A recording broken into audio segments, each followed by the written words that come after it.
中共从头到尾用的呢，他自己讲说，我们既然是革命嘛，那有的手段呢就不是一般的这些一般的手段了。我们用手段就是非常革命的手段。那么也就是说，我们没有底线的。共产党的底线呢，真的超过我们一般人想象。用他的所谓的地痞流氓的方式，已经在各地进行制裁了。对啊，石板民夫不这样被打了吗？那居然有国民党的高官说他认错人了。你讲的话以前，你把新闻看清楚。那个人出手打石板民夫以前，他先喊了一声"石板先生"，石板民夫应了，回头之后才被打。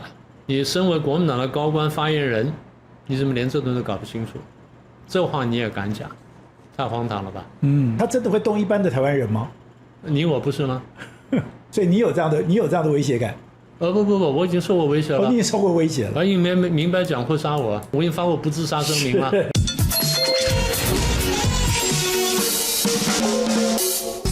中国在7月1号，它公布执行了民族团结进步促进法案。你想说，那跟我有什么关系？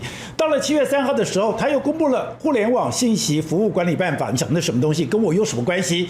你再看到了石板民夫居然被打，你想说，他是个日本人嘛，跟我一个台湾人有什么样的关系？可是如果你把这3个法案、3个事情连在一起，而且你仔细了解，里面非常清楚是坚持共产党的领导。第二个就是你在国外发表的任何演说，只要是违反我的民族团结，都是我制裁的对象。中国可以进行必要的制裁。那如果我们一般正常的人，我们在民主国家长大的人，我们都觉得，那如果你要制裁，你要用长臂管辖，你应该用合法的手段吧？如果是用合法的手段，你应该用国际刑警组织，用一个国家合法的这个所谓的警方的力量来进行这个事情，但不是。你要知道，中国从创党以来，它从来都是跟地痞流氓，都是用跟黑暗势力来合作。毛泽东进到井冈山的时候，他拉拢的第一批的部队是土匪的部队。他要斗地主的时候，他跟谁合作？他跟地痞流氓才有办法去斗地主。因此，他现在讲的制裁，并不是透过合法的手段，它里面提到的是，当他要进行必要的制裁的时候，他已经在台湾执行了。你现在看到的石板民夫被打，他其实就在执行中国的民族团结进步服务法案，他就在执行他的互联网服务信息的这个所谓的管理办法。也就是现在这个事情已经在台湾发生了，也就是今天你跟我如果发表了不是中国喜欢的言论，觉得说他觉得刺耳，影响他的民族团结，你跟我都有可能变成他制裁的对象。所以你就看到很多台湾人，我到了中国，我莫名其妙的失踪，很多一贯的道亲觉得说，我有什么关系？我也没有任何的危害。我到了中国，我居然就被拘禁起来，我居然就被关了起来。所以现在中国对台湾的制裁，对台湾的压力，其实已经是一个现在进行式。如果要谈到这个，当然我们今天就特别邀请了台大名誉教授明居正明老师来跟我们聊一聊。明老师你好。主持人宝杰兄好，各位观众朋友大家好。好，那明老师，你在一开始就说民族团结进步促进法案的时候，想这个东西到底是什么东西？然后你就跟我特别提醒说，现在的这个互联网信息的这个管理办法非常的重要。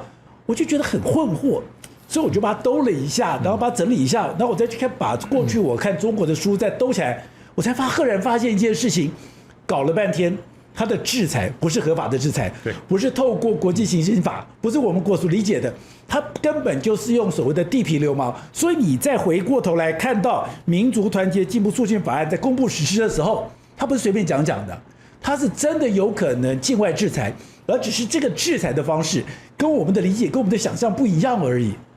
当然不一样了，因为我常讲，我说，其实我们是最应该了解共产党的人，但是台湾不晓得为什么呢，断层了，所以现在反而变成不了解共产党，而且非常不了解共产党。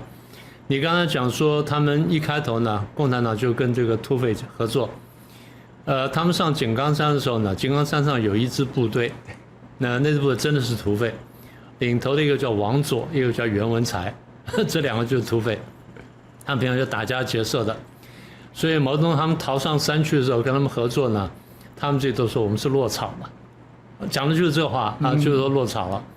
那如果他说我们是革命部的，我们不能落草，那怎么办呢？我们来教育王佐跟袁文才，怎么教育呢？把这个最简单的共产党理论给他们讲，讲了之后他们觉得差不多了，这两个人改造完了，还是不放心，还是杀掉，这两个被杀了，被杀了，跟跟林冲上到哪里一样，把那王伦给杀掉了，水浒传的一样，所以他们自己就说我们就是土匪性格。那后来多年前了，那时候国民党不是跟共产党一直没有交往吗？后来终于来往了，派一批人到大陆去。然后本来我要去的，就后来不知道为什么阴错阳差我没去。回来之后我们当然就很好奇了，就跟他们一起去开研讨会、聚餐吃饭，然后开始仔细谈。我说：“哎，有什么感想啊？碰到他们这么多年，没看到我们老对手，那现在碰到什么感想？”啊，居正，我跟你讲，匪就是匪，匪就是匪，但是匪气未退。所以回到你刚刚讲那个，共产党一早就讲，他说黑社会里面也有爱国人士。对，在香港的。这第一句话，第二句话就是说，黑社会这些人呢，本来就是可以团结利用的对象，但他们的话其实团结是好听了。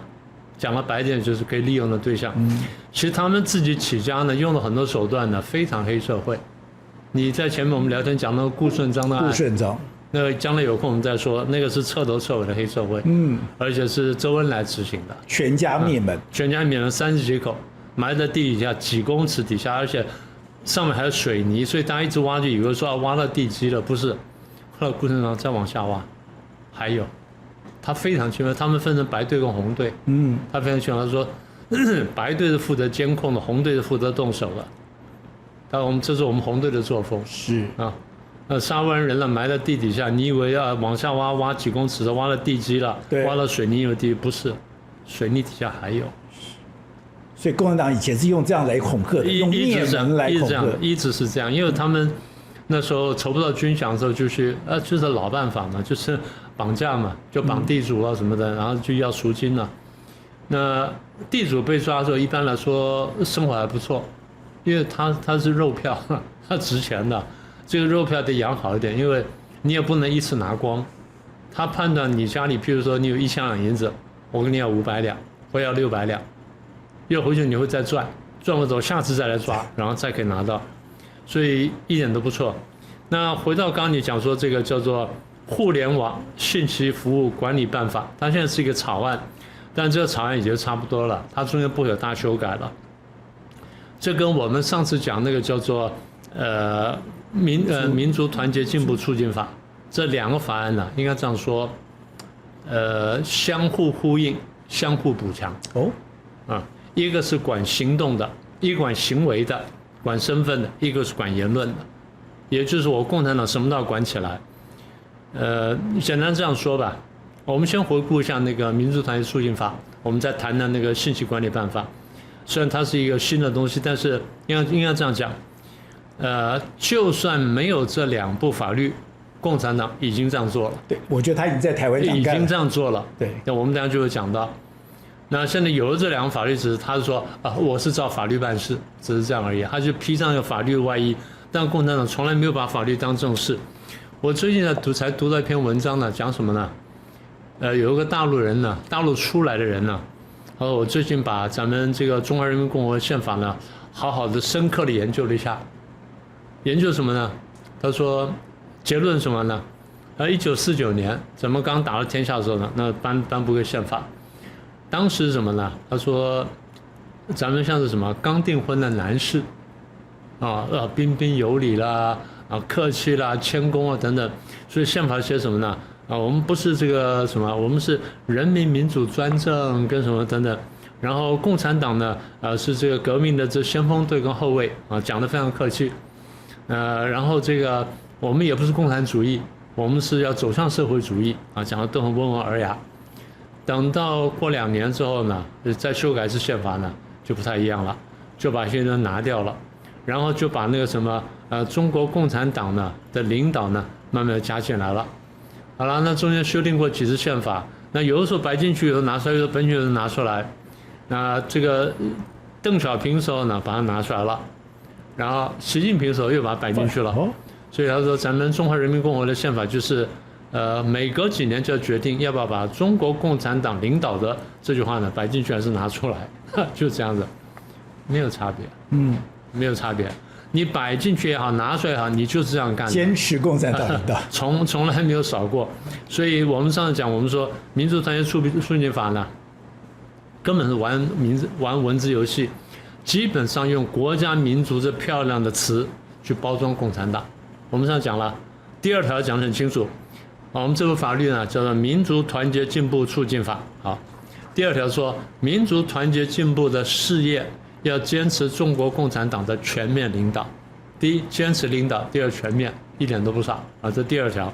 第2条就告诉你这样啊，所以你不要搞错了。坚持共产党全面领导。第20条呢，要引导跟教育未成年人热爱共产党。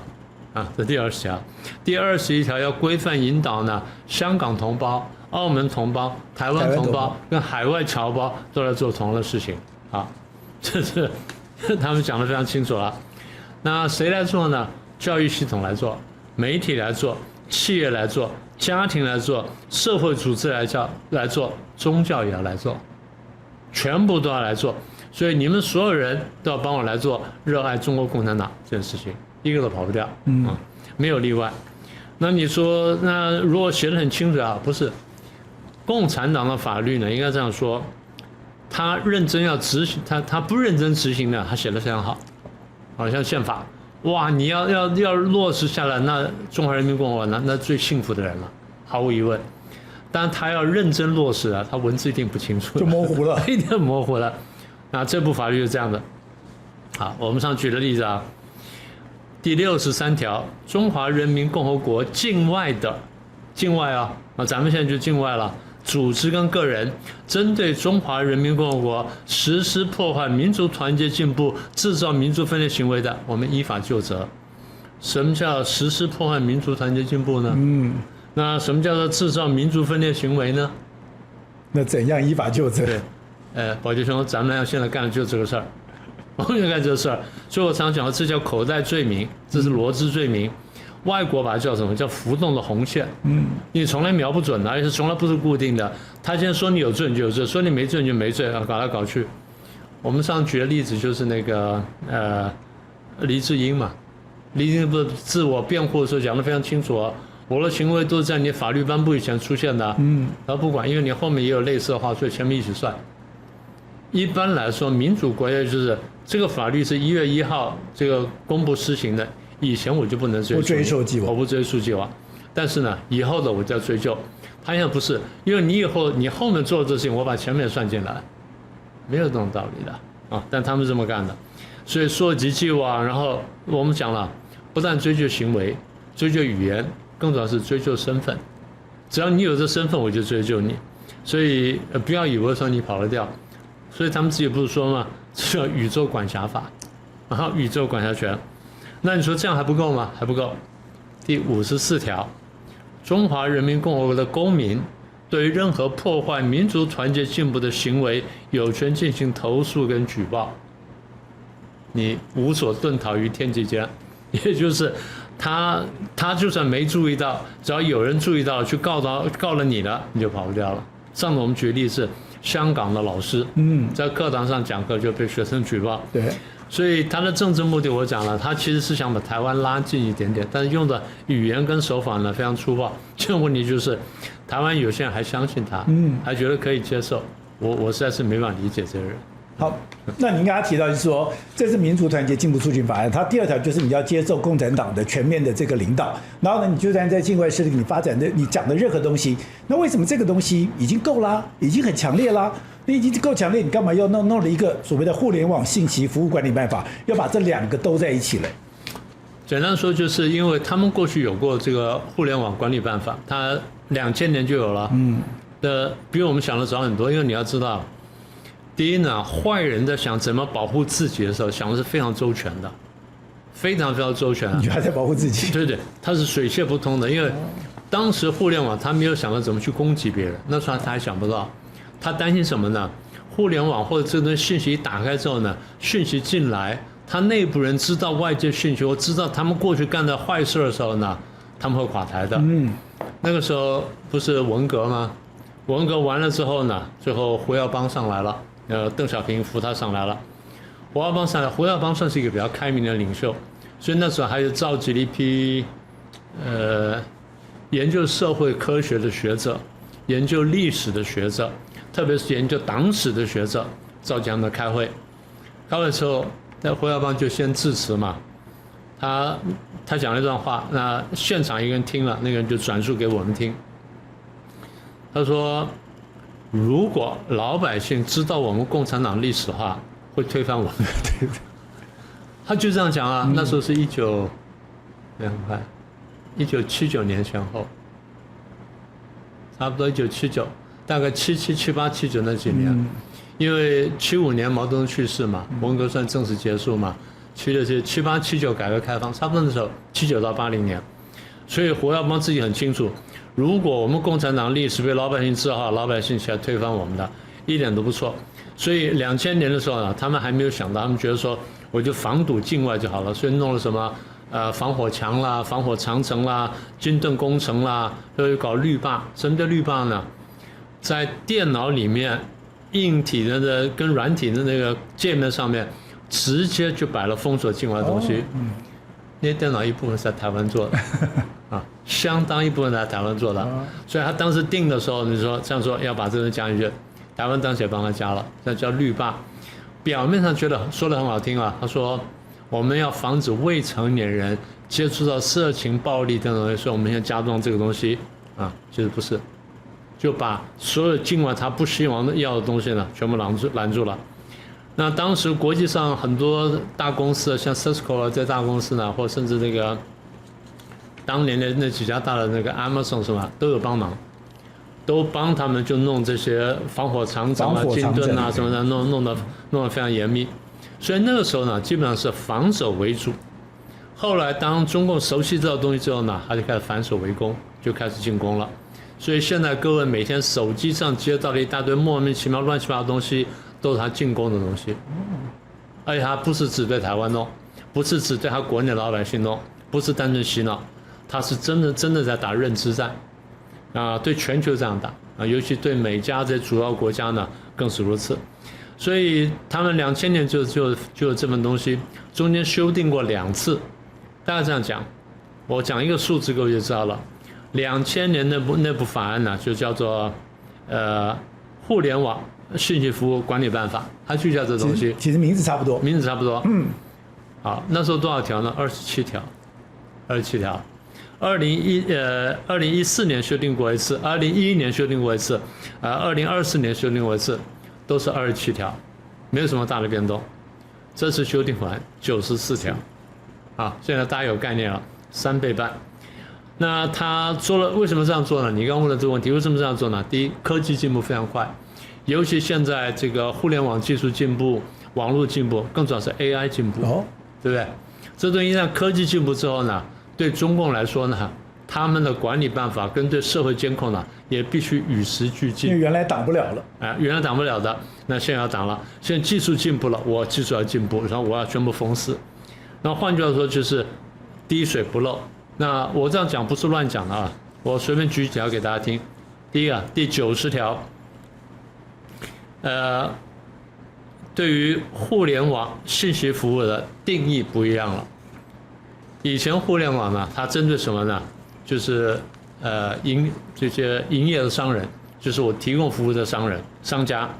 现在不是了，现在包括搜索引擎、应用程序、即时通讯的工具提供者都包括在内。所以我说滴水不漏，这第一个。第二呢，第26条，过去是简单讲说翻墙，现在不是了，叫做违法穿透。任何人没有经过我同意，你违法穿透的，你只要看外界东西的，我全部抓你。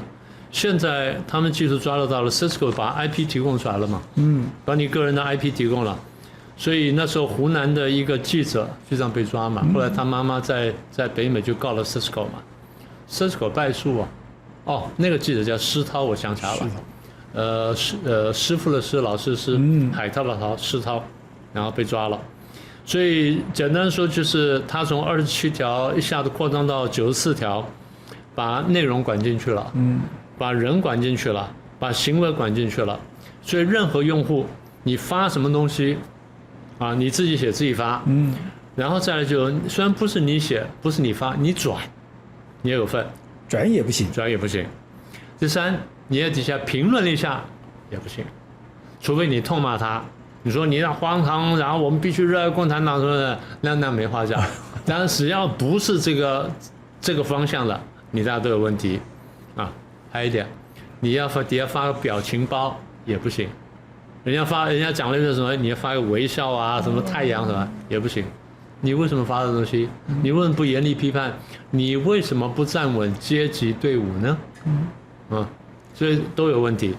所以它不是仅仅是一个单纯修改，它扩充到把他想得到的，然后你想不到的，他觉得想要管的，他觉得有问题的，全部管进去了。但是我觉得这都还不厉害。我觉得最厉害在第29条。29条说什么？我读一遍各位就知道了。外国的组织跟个人在中国境外制作、发布、传播违禁的内容，我们经过我们的这个认定，我们认为危害中华人民共和国的国家安全跟公共利益，根据我们的法律采取必要措施。这必要措施这句话，我们等一下可以好好谈一谈，什么叫必要措施。所以这第29条呢，跟刚刚前面讲那个法的63条，在境外你的事情我都可以管，所以他们自己都说这叫宇宙管辖法。可在这个部分，大家有一点困惑，是很多人觉得不关心的是说，那你中国立的法律啊，那你中国立的法律里面，你在台湾也不可能执行你的法律啊，你也不可能派你的人过来呀，你也不可能通过国际刑警组织，特别现在这国际很多的这个国家，包括像这个欧盟，已经非常强烈的反弹，所以你可能只是自得其乐，好吧，或者说你自己关起门来耍老大吧，好吧，你对我会有什么样的冲击呢？你说没有，其实因为他们是真的会这样干，只是他们用的手法，用的制裁的手法，跟我们原来的理解跟想象不一样而已。完全超过我们的想象，就像你开头讲了，大家都以为说开头他会用合法的方式，用什么 Interpol 就是国际刑警组织，然后发布什么 APP， 发布这全球通缉令或者红色通缉令，然后通缉你这个刘某人什么等等，然后你到了什么地方，我就用引渡条把你抓来，不是这样的，不是这样的。中共从头到尾用的呢，他自己讲说我们既然是革命嘛，那有的手段呢就不是一般的手段了。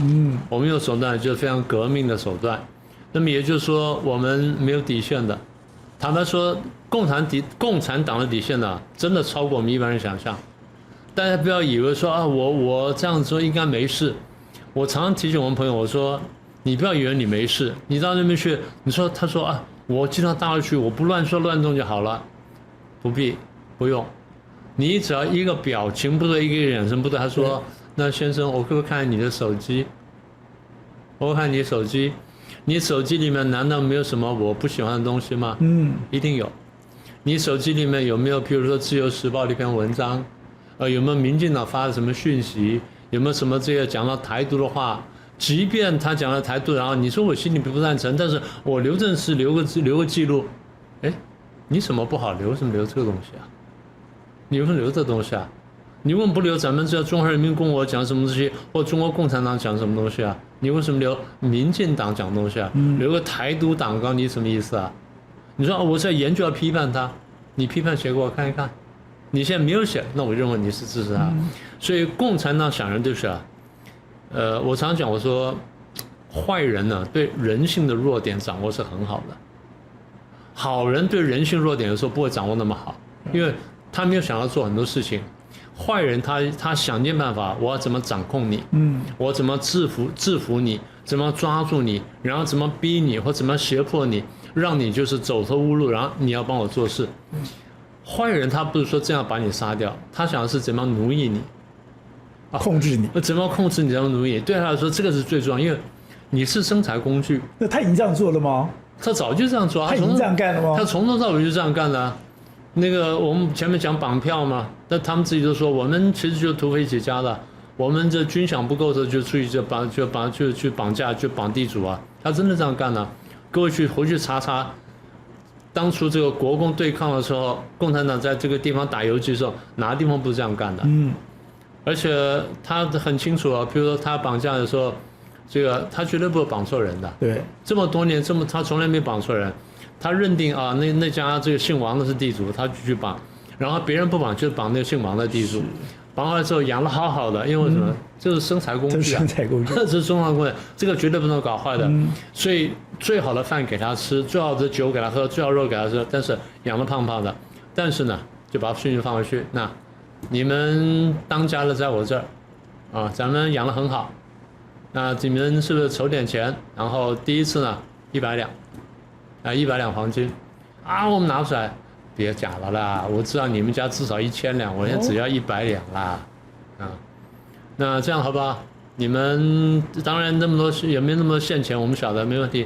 你们是什么开米行的，什么开什么都调查过了，调查过了，所以这样子，给你们这个1个旬的时间，也就是10天时间，你去筹钱，啊，10天你筹来。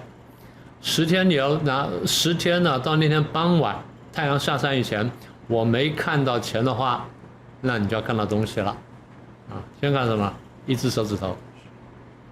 10天不来的话，先剁个手指头，啊，你就想血淋淋的乱七八糟包了，就真的收到了，你赶快把钱送去。他们先这样干的，啊，再不来的话，再剁1只，再剁1只，再剁1只，这样一直这样做，就这样干。所以很多地主是缺手指头的。被绑过的，他说后来这个他们筹军饷都这样，后来就发现一个更好的办法，卖鸦片，哦，对不对？他们自己说嘛，在这大西北那边就种鸦片嘛，什么南泥湾的歌唱得很好听啊，在另外后面那一大片花啊，罂粟花都是罂粟花，全部是罂粟花，所以共产党的起家啊，比各国共产党都差不多，因为列宁当时讲过，他们说我们。列宁是知识分子，坦白讲，大学毕业。那个时候，1900年前后，或者1890几年大学毕业，那不得了了，超过今天博士了，对不对？好，他是大学毕业的，然后他搞了一大段说我们要来革命什么的，但是我们这批书生呢是不能干什么事情的，所以我们要结合什么呢？我们要结合城市无产阶级，他们叫做 lumpen proletariat，lumpen proletariat。翻成白话叫什么呢？流氓无产者。流氓无产阶级。流氓无产者，我们要结合流氓无产者才能做事情啊！为什么呢？因为有的事情你我做不到，做不出来，我们做不出来。我们再怎么狠，再怎么想革命，再什么等等的，一颗红铜的心向着这个党，我们还是做不出来。所以我们必须找那些家伙，那些家伙做出来。所以共产党一开始就跟黑社会结合。所以我跟你讲，我看了那个荣荣，就是邓小平的孙女。他写了一本他祖父的传记，就是荣荣。他里面提到一个说，他们在这个所谓的搞土地改革的时候，是他们整个扩张非常重要的。他们扩张的时候，其实就找了一些地痞流氓来处理。那当时就有6句话，6个字：杀地主分土地。也就是我找一堆人，你没有土地的人，我们就跟大家绑一绑，把地主给杀了。杀了以后呢，我们把土地分一分，这就是他们的土改。土改以后这很重要，因为你杀了地主就是投名状。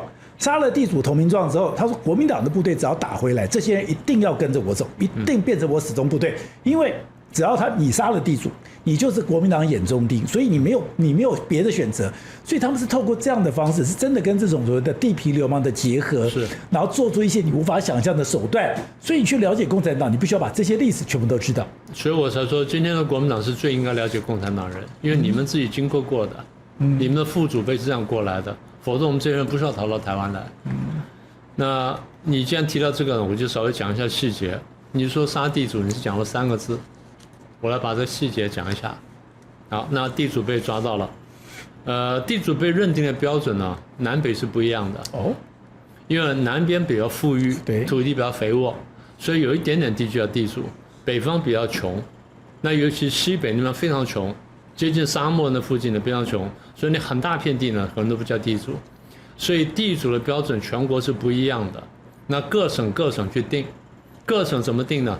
中央先办讲习班，在北京办讲习班，各省派代表来，然后每一个省代表呢，譬如说这个50人、100人呢，这样啊，你来了，然后中央就颁布，我们要这样叫地主，然后叫富农，这叫中农什么等等，就地富反坏右，地富反坏右，好，然后又排下来。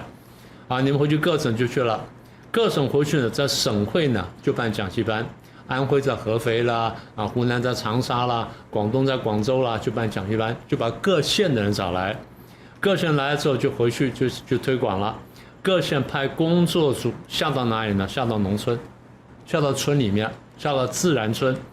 下了自然村之后呢，他们住哪里呢？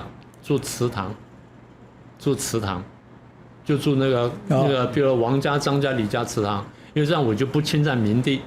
然后住祠堂住多久呢？大概住1个礼拜就差不多了。干什么呢？摸清楚这自然村的情况。什么摸清楚呢？谁可能是地主，谁可能是富农，是吧？然后呢，把地痞流氓找来，把地痞流氓找来。地痞流氓就跟地痞流氓讲一个，我们要打土豪分田地，或打地主分田地这么道理。地痞流氓很高兴，我们现在翻身了，靠了共产翻身了，所以我们领头去抓地主，地主抓下去就公审，啊，你干了多少坏事呢？他说我没干坏事，我修桥补路，那不行，那叫善罢。善罢，恶罢也是罢，善罢也是罢，你只要沾个罢字，那就是罢。所以我不管你过去做了多少事，我不管你在荒年这分州啊、什么济贫啊，我通通不管，只要你有地，你就是坏人。但是地怎么来的？我跟大家讲一下。刚刚讲的地痞流氓，他可能是原来的地主的儿子，他是2世祖或3世祖，他好赌好吃懒做，然后把土地卖掉了，就赌博赌到这个一无所有，然后现在变成乞丐了。然后那个现在你抓到的地主呢，原来是佃农，他非常辛苦的工作了几辈之后，然后最后慢慢攒了，就终于买到土地了，变地主了。现在共产党来之后呢，他死了，所以现在就是一个阶级大翻身。现在大家听懂了吗？啊，所以你所谓的地痞流氓，原来是地主2世祖，对，他昨天开法拉利的，开什么东西的，然后这个带什么背爱马仕包的，那今天呢沦落到地痞流氓，他就是因为有这样的背景，他才会游手好闲。对嘛，就是这样的嘛。所以共产党要靠这人，然后来这个公审了。公审完说民愤极大，必须杀。怎么杀？大家想想怎么杀？从来不是一刀杀，扔石头扔死啊！扔石头扔死，每个人捡块石头排队扔，我们看着你扔，谁不扔？谁不扔？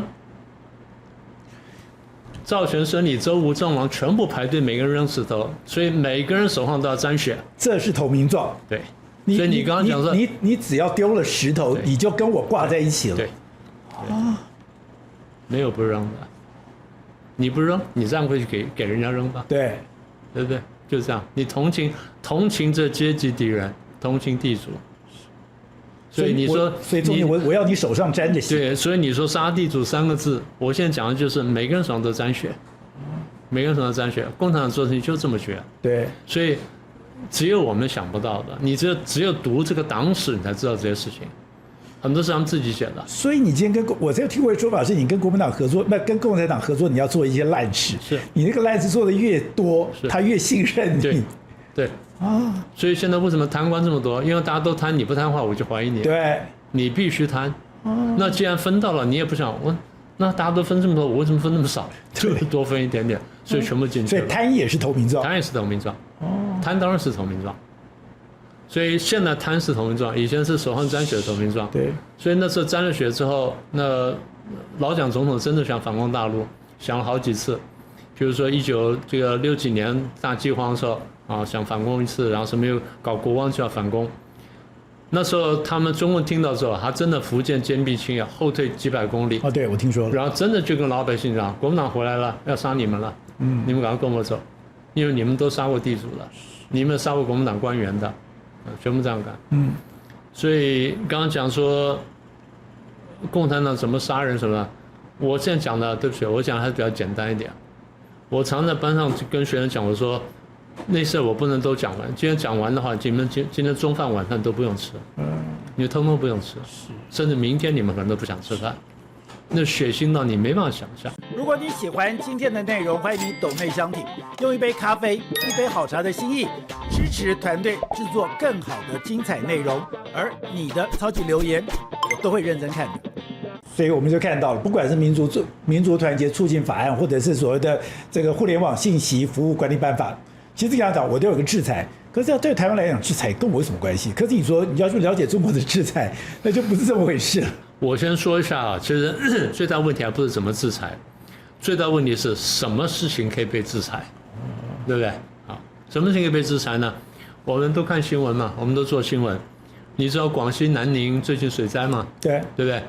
南宁底下一个衡州市，衡州市底下它有一些什么县啊什么等等，因为市管县嘛，它管一些县。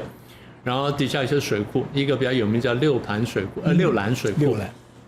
六兰水库，六兰水库呢，大概前几年才花了几亿元人民币就加强了，加强之后呢，然后智能化管理。换句话说，我们现在用 AI 用什么去监控它，然后水位到什么程度我们知道，我们对堰塞湖也很在意啊，对不对？这次台风要来，这个8位台风要来，我们对堰塞湖的监测，然后派空拍机什么监测啊，现在离坝顶啊几公尺啊，离坝顶8公尺6公尺，我们1公尺都要看，非常紧张，担心溃堤什么，因为上出过大问题。他们理论上也这样做，但这是溃堤了。溃堤没有关系，这有时候没有办法，对，有时候没有办法。问题是有的时候他因为怕溃堤、怕决坝，他放水，然后不通知，对不起，对，放水就放水，我们是通知的，对，我们说石门水库要放水了，什么放水了，你车主要赶快移开车子，什么底下老百姓要迁移，我们赶快就动了，他们不告诉你。上次雄安新区淹了也没通知啊，对不对？这次这个溃堤了或者什么，他也没通知啊。然后好了，你说溃堤了，你家就住旁边，然后哇，你好不容易逃到附近山上，然后你还带着手机就拍，然后要告诉了外面人说这种惨状，跟政府讲说来救我，不行，你什么意思啊？你发了一段文字，又发了图片，发了视频，加了评论什么？评论我官方救灾表现，你什么意思啊？你不热爱共产党啊？你跟共产党过不去啊？上次不是我讲了一个台湾一个投共的艺人吗？一个女艺人吗？跑去他湖南人吧，好像是，他反正回老家看了，然后但是没有住老家，他要住附近。后来看到消息说啊，老家淹水，发了一条啊，我老家淹水，请政府救什么？就人家说什么，别给政府添乱。人家底下回他一句话，别给政府添乱。对，你要搞清楚，你现在是在中华人民共和国，你不是在台湾国，你得搞清楚。对，我连爱一声，叫一声，我连去反映我现在的状况我都不行。官方自然会发通稿，官方告诉你说这次只淹死29个人，就是29个人，只有39户受灾，然后灾损840万元，就照这个数字，一个不要错。也难怪说你只要超过这个，你就是犯法。也难怪有一次在香港，我印象很深刻，在香港新界有个大火，那个大楼大概43年的大火，那个大楼发大火的时候，洪富院，然后就问旁边一个人，他已经受灾户，可他不敢讲，他问他的时候，他不敢说话。他说，哎呦，我这话会不会违反国安法？你记得这段？对，是。等一下我们讲讲这个故事，我们先把这个说完。所以，你以为你受灾户你就有权发消息？对不起，官方发消息，受灾户你也不能发消息，所以不行的。你只要发了，你就可能犯法。所以像台湾每次发了什么水灾、这天灾的时候，我们就会拍了以后就呼叫，或者是说我今天去抱怨我这边受伤惨重，不行，在中国是违法的。是，所以网络新闻发了也不行。你在那边讲了、评论了，然后呼吁了，你什么意思啊？跟共产党过不去啊？给我们党抹黑啊？这都是破坏民族团结，然后制造分裂的事情啊！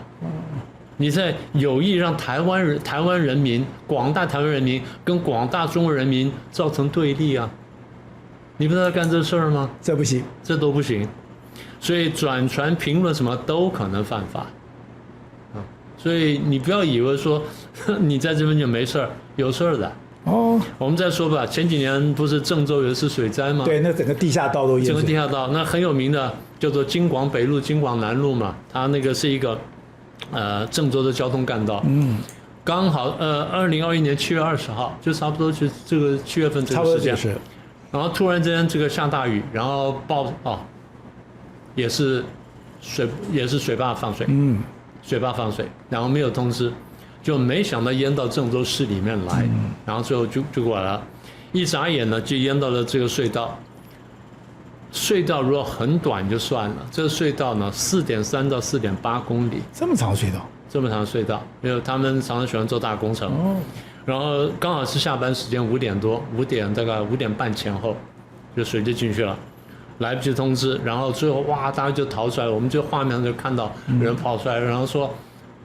你们跑出来说，我离隧道口近，我跑出来，里面都不知道怎么样。你说4.3公里里面全部塞满车，然后在整个隧道全部都淹水。对，然后过了大概1天多呢，才把那水抽了，才清干净。一共清出247辆车子，但是说呢，只死了30几个人吧，我忘了准确数字，反正很小就是了。247辆车子只有30几个人，但是我们也没看见哪些逃出来的人受访。你刚逃出来，你刚情况怎么样？你看到什么多少人什么的？然后，我刚看到一个这个孕妇啊，看到一个妈妈带个小孩，不知道出来没有什么？有出来在哪里啊？你会一点巨细靡遗去追这新闻？你们没有吧？你们没有。各位有看到后来的新闻吗？没有，没有了。除了老百姓自己手机拍的之外，你有看到官方发的什么东西吗？没有，没有。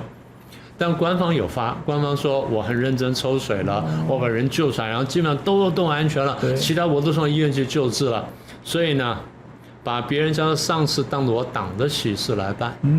我把最后再说一次，把你们老百姓家的丧事当作共产党的喜事来办，因为我救灾有功，你倒霉那是你的事情，重点是我救灾了，我了不起了。然后刚刚讲说南宁水灾。南宁是广西嘛，对不对？广西的党委书记有去看吗？没有吗？没有。广西党委书记是谁？你知道吗？不知道。照了我们说，宜兰淹水了，宜兰县长不去吗？他敢不去吗？敢不去，明天就被打到破头，对不对？从宜兰县长以下他是大到一定程度，他都会去看吗？总统会开那什么，然后的县市长或行政长都要开什么这个紧急应变的这个什么等等的至少你要有防灾中心呢，你要穿上红夹克，然后真的讲官每个小时来听啊什么等等，重大事情你要发新闻发消息，他们有吗？没有。然后完了之后怎么发救助金啊？发什么？有没有发？没有发。不好意思，有一次有发，有几户呢发到了50元，50元人民币。大家回去查，这前几年的事情，好像是贵州还是哪边水灾，有人得到钱。对。然后李克强那时候呢，还去看过，还看他穿的那个胶鞋，然后一脚高一脚低去踩过。胡锦涛那时候看过，然后温家宝看过，对吧？大家都有印象。习近平有去过一次，贵州吧有去过一次。他站在干地上，大家就看到他那皮鞋呢雪亮，表示没有去到任何脏的地方。李克强他穿过脏靴子，大家还看过。那这次呢，你说地方官你也没看到，然后县委书记对不起，省委书记你没看到，省长你没看到，什么你都没看到。所以我常讲，我说不要人在福中不知福，你不要以为共产党统治比较好有了航空母舰什么，老百姓生活不会比较快乐。所以这个是郑州水灾，那故事还没完，那年是2021年，到第二年2022年清明节，大家去买花去祭灶，发现郑州附近的黄菊花、白菊花全部卖断，只死31个人，只死30-40个人，黄菊花全部卖断，247辆车。只有30几个人受灾，你告诉我这数字怎么兜起来？他就这样跟你讲，而且你只能接受这个数字。你只这个数字，你如果说不有这个，我知道至少超过100人。这第二个例子，我们还可以再举个例，像白纸革命，我们印象深刻嘛。那时候不是那个武汉肺炎来了吗？搞到我们人去搞口罩什么的呢？他们很早就知道了，共产党很早就知道了。事情是2019年大概9月到10月，他们已经知道了。他们之前有过一次防灾演练，就是演练这种不可测的、突发的急性传染病，他去做这个演练呢。对，我们都不知道为什么他做演练，我们新闻看过就过去了。就后来什么全军运动会，各国什么有些军人参加，然后就说是美国军人带进来的反正乱讲一通。美国人说不是。我们全面去好好的，后来在什么时候几天之后才发病的然后这也赖不过去了。那最后呢，在我们大家都不知道的情况下，他在全球各地动用他们在外地的这些华人同乡会买各种各样的防疫物资，买口罩、买酒精、买什么什么针剂啊什么等等，反正外国全部买光了，所以各国当时买不到口罩，因为很多外国人本来就不太戴口罩的，就已经被华人全部收刮干净，全部一箱箱运回去。台湾那时候也搞得很紧张嘛，对吧？哈，然后就开始清零风控，清零风控到什么地步呢？啊，难以想象。有个爸爸非常生气，他那时候互联网上还能 po 一些东西来。他说我带这个几个月的小朋友出去身体检查，他光是出一趟，他捅鼻子捅了10几次，进出小区各个街道都要捅鼻子。捅鼻子，一个小 baby 捅鼻子捅10几次，那我就是带他去看个病而已，那我就不用说了，我就不讲了。那我们也看到影片，有一男女在大街上走，就这样抓进车里面去抓走的。然后还有就是你们这边有病了，对不对？我用木条帮你打交叉钉死在里头，你不要给我出来，我给你送饭。我们民主国家能这样做吗？你觉得我们基隆或者说大安区哪个小区，然后哪一个住宅大楼能够被这样交叉上钉死的，钉里面我帮你送饭吗？我看到这个资料就是上海本来是国际的都市，很多的这个所谓的那个跨国企业的这个负责人在上海，他们都是因为这一段时间，他们真的吓坏了，他们没有想到一个国家可以这样来处理，可以这样的管制，所以其实，在清零之后，我觉得那个是对中国很多的外资或者外资的高管要脱离或跑离开中国一个非常重要的事件。因为他这才深切认识到说什么叫做集权政治，什么叫做共产统治，什么叫一党专政，对，很清楚。所以我们把那乌鲁木齐的故事讲完了。那好了，那这武汉肺炎闹得很严重了，清零封控了，一封就封了1-2年，就封了半天就封死。我不是讲说这样交叉木条那钉吗？乌鲁木齐有一栋公寓呢，实际上被钉死了，被钉死了。钉死之后呢，封住了。哦。那然后失火。这个大楼因为清零，所以封锁又有失火，救不出来。官方说，而且还是高楼层啊。官方说，只死10个人，伤9个，谁相信呢？就跟刚刚讲说那郑州地下道一样，地下隧道一样，没人相信呢。那最后，乌鲁木齐有老百姓呢，就上街去示威。那天是24号吧？对，25号呢，全国示威，全国的大专院校示威。第一个闹得最凶的是南京传播学院。有一个女生拿了白纸这样举起来，这个东西在网上一发，全国大专院校就举 A4 白纸，所以叫白纸革命。共产党看到说这叫颜色革命，他说我举白纸，白色也是有颜色的，白色不是没有颜色。那时候苏联的时候不是有政治笑话吗？说有人去抗议吗？他也是举张白纸，就说你没有写字，我知道你想写什么。你虽然没有写字，我知道你想写什么，一样判刑。今天就是这样。所以当时这个不但是乌鲁木齐的学生上街抗议啊，不但什么，上海、北京、广州、成都、武汉一线城市全部起来了。全国当时多少学校起来抗议呢？超过100所学校。我们后来知道大概是15、16省，大概超过105所学校起来抗议。然后最后呢，过2个礼拜解封。所以突然之间封，突然之间解，反正就是我共产党说什么就什么。你们跟着办。你刚刚不是讲到红福院的大火吗？去年呢，11月26号啊，下午2点多，然后报的案，然后哇到烧火，然后这个当然香港那时候还算是比较开放一点点，所以大家就开始拍，然后去救啊什么的。红福院呢是8栋建筑这样子围一圈，7栋大火，因为他正在装修外墙，然后就烧进去，7栋大火只有1栋跑掉，每一栋多高呢？31层，31层，然后7栋，所以一共多少间呢？你随便数数吧，210多间房子，啊，210多层，所以每一层多少间呢？我不知道了。那每一层居然4间的话，那1000多间，所以大家都说呢，几千人在里面。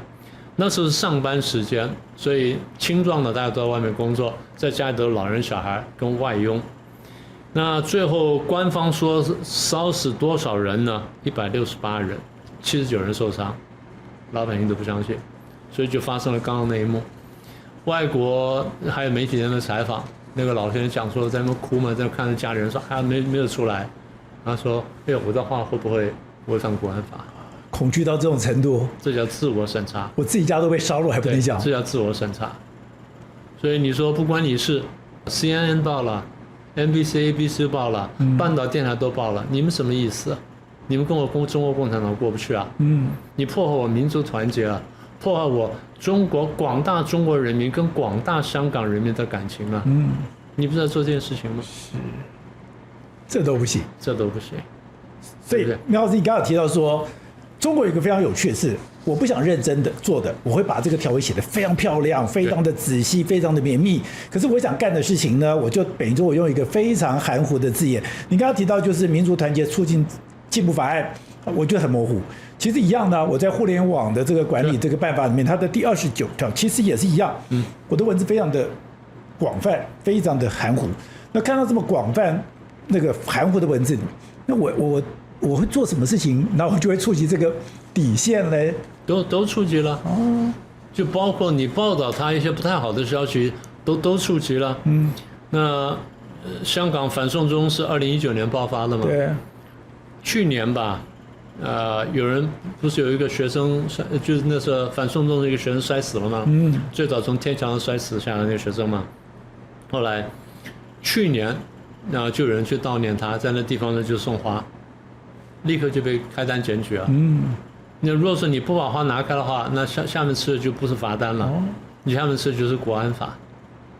而且当时他一个，我记得是一个女的吧，送花，还有一个男的送花，但是2个人，立刻被开单，你乱丢垃圾，乱丢垃圾，你不拿走的话，后面就国安法了，随便他了。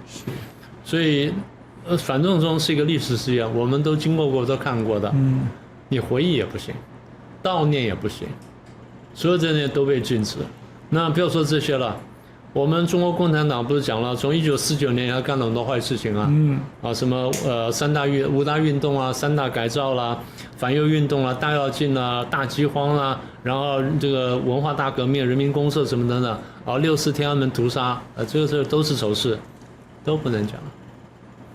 我一个朋友呢，前阵到国外去，在汉城。碰到一个好像上海出来一个大学生，大3的学生，然后他们反正都是华人嘛，咱们就认识了，然后就说我也不熟你也不熟，咱们结伴玩吧，他聊起来，我台湾学生一听大吃一惊，你不知道白纸革命啊？在中国不知道不知道白纸革命，因为他刚好封锁了，白纸革命不知道就算了，不知道6·4天安门屠杀，然后不知道文化大革命，然后不知道这个人民公社，不知道大饥荒，不知道什么东西，但只知道说台湾很可恶，美国很可恶，然后以色列很可恶，只知道这些东西。就党教给他什么，他也知道什么；党没有讲了，他基本上都不知道。然后这个学生大概是算比较乖的学生，他不翻墙的。他说：“那你们同学不翻墙，同学都知道那你有不翻墙？我不敢。”他不敢，所以他自我隔绝，什么都不知道。那几天他知道了很多事情，那几天3天才知道了很多事情。所以后来我不是跟你讲过吗？我那时候在台湾对大陆学生演讲，各校这边演讲，有些人出来说，听完明老师演讲，我3观尽毁。3观尽毁。他说原来我知道的历史呢，根本不是真实的事情。我没有意破坏，我只把你们真的发生的事情我讲给你们听，是这样子。好，那么要刚才讲，除了我现在定了法律，我现在把这个可以列为说这个到底什么是违法破坏底线，可我们没想到说，本来以为说离我这个所谓的10万8千里，离我这个所谓的天高皇帝远，我管不到我。可他这个层面管辖，刚刚讲他是真的已经透过他的特殊手段，用他的所谓的地痞流氓的方式，已经在各地进行制裁了。对啊。那个我们都认得的石板民夫不这样被打了吗？7月6号早上，7 7月6号演讲完，然后他出来进旅馆的时候呢，然后就被人家攻击了。后来当抓到了，姓廖嘛，30几岁，香港派过来的，但是是大陆籍，所以那时候香港一出问题，我就说，最后呢，香港人会逃走，但香港人口不会减少。人说为什么不会减少呢？我大陆移民，大陆移民。我说大陆一定用广东跟广西移民，讲广东话的，讲广东白话的移民这边，我确定人没有少，这样你看起来呢不会太难看。所以移过来之后呢，在大陆是有案底的，就派你过来，然后就干一笔。那居然有国民党的高官说他认错人了，哎。你讲的话以前，你把新闻看清楚。那个人出手打石板民夫以前，他先喊了一声"石板先生"，石板民夫应了，回头之后才被打。你身为国民党的高官发言人，你怎么连这都搞不清楚？这话你也敢讲？太荒唐了吧？你保护共产党也不这样保护法，共产党看完都笑死了。怎么我骗你们105年，用同样办法骗你，还被我骗？这是一个案例。然后2019年那时候不是香港这个动乱吗？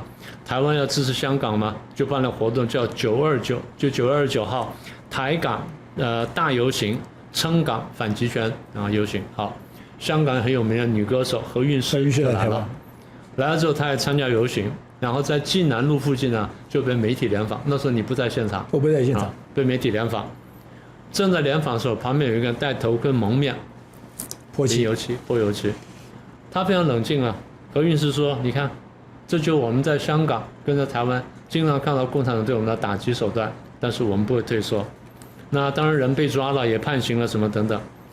然后再来就是呢，铜锣湾书店那个老板林荣基，跟我也同台过的，在台湾开书店被恐吓，然后被拍照被恐吓，然后也泼漆，然后当然也抓了。再一个就是那个。”日本的参议院的议员叫石平，维新会的，原来是华裔，然后规划成日本人，然后来台湾开会，就坐我左边，然后就有人闯进来，就是恐吓他，当然那个人被架走了，说他被打成了，不是，你先破坏秩序嘛。那再来就是，台湾不是最近放2部电影吗？一部叫《超限战》，一部叫《国有器官》嘛。都中国不愿意，不希望你们知道的事情嘛，因为我活摘器官去卖器官，这个事情我不希望你知道。那台湾就放的电影，台湾推的电影比较有名，叫雄狮影视公司，雄狮公司负责人姓管先生，管先生跟我讲说，他从开始放电影推这部电影到现在，推这2部电影到现在，他收到的恐吓呢，大概超过100次。哦，这么多，超过100次。有人还寄相片了，寄什么？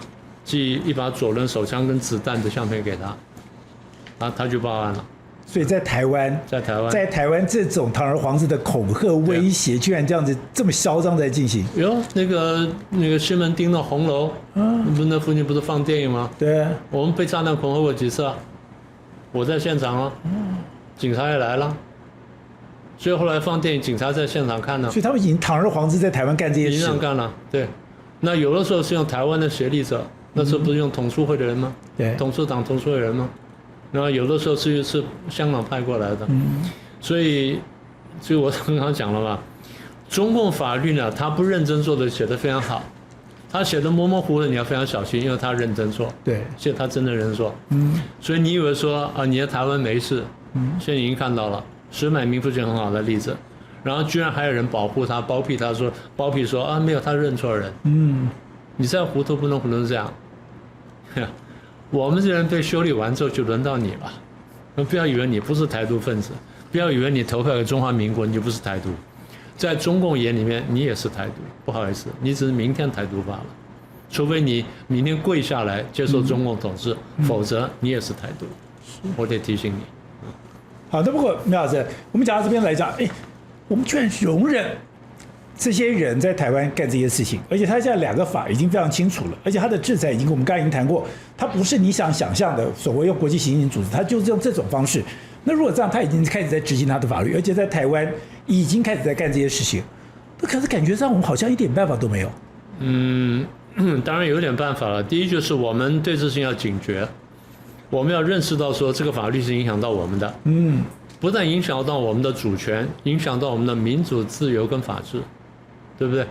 因为他过来，他不是你。如果说你用国际刑警组织，你发 APP， 你发红色通报，那我没话讲。你走的还是正规轨道。你现在用的很多不是正规轨道。对。然后那个上次谁呀？就这件新闻我一下忘掉了，有人在泰国转机被抓走了。就这2天的新闻，我现在忘掉，我回去查查，我们下次来讲。在泰国转机，所以我常讲，我说你不要以为你没事，你如果说你觉得有问题的话，有些地方转机，有些地方你千万不要去。对，有些地方连转机都不要转。有一个香港的名誉人士，他在泰国转机，他以为没事，就在泰国转机，他本来去加拿大，然后在泰国转机要去加拿大，就在泰国被对是被找进去。对，没有错，是这样。对。那么也就是说，这个你如果真的说合法执法，我没话讲。我现在讲的都是他本身呢用的是黑社会做这件事情，所以他不是在执法，他在跨境犯法。他的行为是国际跨境的恐怖主义行为，一点都不错。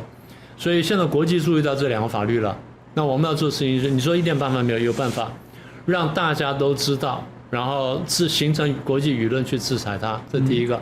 第二就是我们能够反击的地方，我们必须反击。比如说，你对于这个跨境来犯法这些人呢，你怎么制裁？怎么样去用法律去制裁他？那这点呢，我们得修法。还有就是台湾内部的协力者，我们得抓出来，因为你外地来的人，你不会这么熟悉台湾的地理环境的。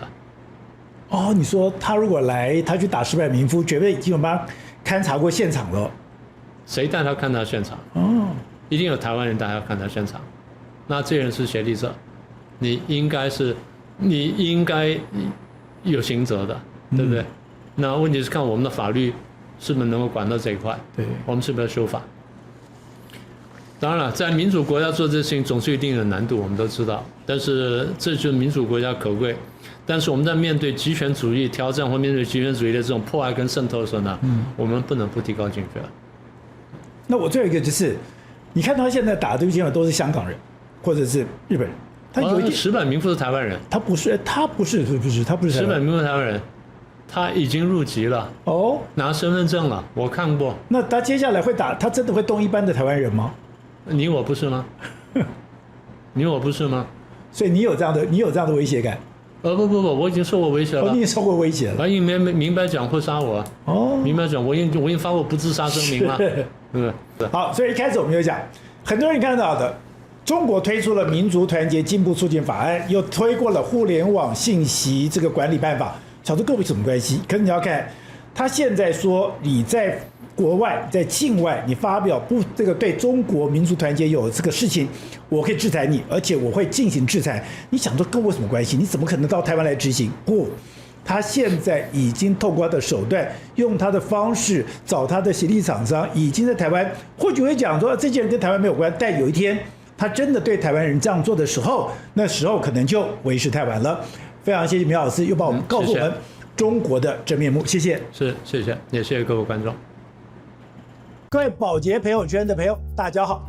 您对我们的支持，还有您对我们的指教，其实我们都会认真的阅读，因为您的每字每句都是我们自己反省，我们要自我检讨，甚至我们未来怎么去调整方向的一个关键的因素。所以，我们就刚刚讲到的，就是你现在的这些留言有什么留言，那我们可以怎么样子来的跟观众来进行回答？淑君说：“支持宝洁及团队，你们是最优秀的。”非常谢谢您的肯定。当时讲说，我们的节目其实还有很多改进的地方，那这种改进也是我们每天都在做的工作。听后85R他说，政府部门主管机关应该管理一下，坚决不让中共产品进来台湾。我觉得应该这样讲，就是现在大家觉得很难思考，是说我们知道现在有很多的网购，现在很多的网购居然是有很多的中国的网购是这样直接进来。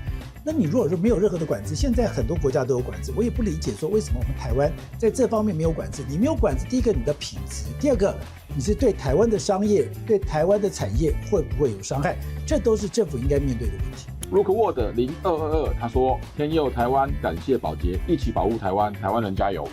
当我们希望说，在台湾这块土地里面，我们真的好好的守护，好好的来保护这个国家。